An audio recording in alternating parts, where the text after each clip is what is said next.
meus amigos, para mais um Evangelho segundo o Espiritismo. Nós temos aqui que agradecer a Deus, mais uma semana que se inicia. Vamos agradecer a Deus porque estamos vivos, estamos aqui reunidos, encarnados e desencarnados, na presença do Senhor e de toda a equipe espiritual que se encontra, principalmente os nossos anjos guardiões, que todos nós temos um, que sempre nos acompanha. Então, que Deus abençoe o nosso dia com muita paz, com muito amor e caridade, e que seja um dia leve e cheio da presença do nosso Senhor Jesus Cristo, Deus Pai, e que Maria Santíssima nos cubra com seu manto sagrado. Então vamos procurar uma posição agradável, ouvindo esta melodia, visualizando uma luz que nos envolve, que nos acalenta, e vamos relaxando o corpo físico, inspirando e respirando profundamente, visualizando a imagem de Jesus, que já está conosco, pedindo a Ele que nos dê sabedoria, para que a gente possa compreender as mensagens edificantes, a passagem de hoje do Evangelho. Relaxe o corpo, serene a mente. Vamos conversar com Ele. A mensagem de hoje, de otimismo, do livro Otimismo Todo Dia, de Lorival Lopes, é a de número 63. Ela diz o seguinte: a esperança é força viva, nascidas nas estranhas do ser. Um pouquinho, uma faísca de esperança, promove revolução num contexto de negativismo e desespero, coloca a dor e acende uma luz. Mesmo em meio às maiores dificuldades, quando as opções são fracas ou nulas e uma solução pareça distante, guarde consigo, por pouco que seja, a esperança. Diante do problema, acalme-se, faça o exame completo e creia que uma solução virá. Se não for através de sua inteligência e busca, será através de Deus, que a fará aparecer até de onde você não esperava. A esperança realiza o melhor que a vida pode dar. Que linda mensagem, meus amigos, para que a gente comece a nossa semana conversando com Deus. A esperança é uma força viva e nós não podemos deixar que ela morra dentro de nós. O capítulo de hoje do Evangelho segundo o Espiritismo é o 14, honrar o pai e a mãe. Itens 1 e 2. Jesus disse para aqueles que o escutavam: vocês conhecem os mandamentos: não cometer adultério, não matar, não roubar, não prestar falso testemunho, não fazer mal a ninguém, honrar o pai e a mãe. Essa passagem está em Marcos, capítulo 10, versículo 19. Em Lucas, capítulo 18, versículo 20. E e também em Mateus, capítulo 19, versículo 18 e 19. No item 2, Jesus também disse: honre o pai e a mãe, a fim de viverem muito tempo na terra que Deus dará a vocês. Essa passagem está no Decálogo, em Êxodo, capítulo 20, versículo 12. Que assim seja. Vamos refletir então um pouco, meus queridos, sobre essa passagem de Jesus. O que Jesus quis dizer quando ele falou: honrem o pai e a mãe? Então, Deus, ele nos deu 10 mandamentos. E muitos de nós nem sabem quais são eles. E sequer compreendem aqueles que eles já sabem. Mas nessa passagem aqui nós vamos falar apenas esses que foram citados por Kardec. Então, nessa passagem do Evangelho, Jesus, vamos ver o que Jesus diz quando ele fala: vocês não devem cometer adultério, né? Então, meus amigos, adultério não é só infidelidade entre um casal. Adultério também é sermos infiéis a Deus. É priorizarmos mais os nossos desejos materiais. Aquele ditado de se preocupar mais com o ter do que com o ser. A gente se preocupa muito com os bens materiais, com o dinheiro. Isso é cometer também adultério. E quantos de nós, né, não temos tempo para dedicarmos alguns minutos, pelo menos 1 minuto, 5 minutos no dia, para ouvirmos as palavras de Deus? Jesus disse também, né?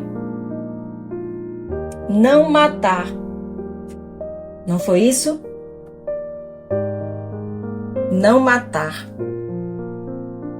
Esse mandamento, o que é que ele nos ensina? Ele nos ensina que toda a vida é um dom divino e que é sagrado e inviolável. Mas também mostra que nós devemos proteger não só a nossa vida física, mas também a nossa vida espiritual, emocional e mental. Ah, mas e como é que eu faço isso? É simples. Evitando atos que possa ferir nosso próximo. Desculpe. Quando Jesus também fala não roubar, o que é que ele quer dizer? Ele quer dizer que nós temos que ser honestos com todas as nossas ações. Que nós devemos evitar principalmente o desejo de possuir aquilo que não é nosso. Outro mandamento: não prestar falso testemunho. Esse mandamento, meus amigos, é o que a humanidade mais pratica. Pois o que mais estamos vendo na atualidade são pessoas que ficam mentindo, pessoas espalhando boatos e fofocas, né? Que prejudicam a reputação de alguém. Outro mandamento que também foi citado: não fazer mal a ninguém. E o que significa? Significa que cada um responderá por todo o bem que deixou de fazer. Ou seja, não basta não só não praticar o mal, nós seremos cobrados pelo bem que não fizemos. E o último que ele falou aqui agora, nessa passagem, honrar o pai e a mãe. Esse, meus amigos, é um dos principais. E o que significa isso, honrar o pai e a mãe? É ter respeito por aqueles que nos deram a vida. É ajudá-los quando chegam na velhice. É sermos tolerantes, compreensivos. Isso é agir conforme as leis de Deus. Então, quando Jesus disse que devemos honrar o pai e a mãe, aí ele continua, né? A fim de vivermos muito tempo na terra que Deus nos dará. O que é que ele diz com isso? Ele está falando aqui de uma morada física? Não, ele não está falando de uma morada física. Ele está falando de uma morada espiritual.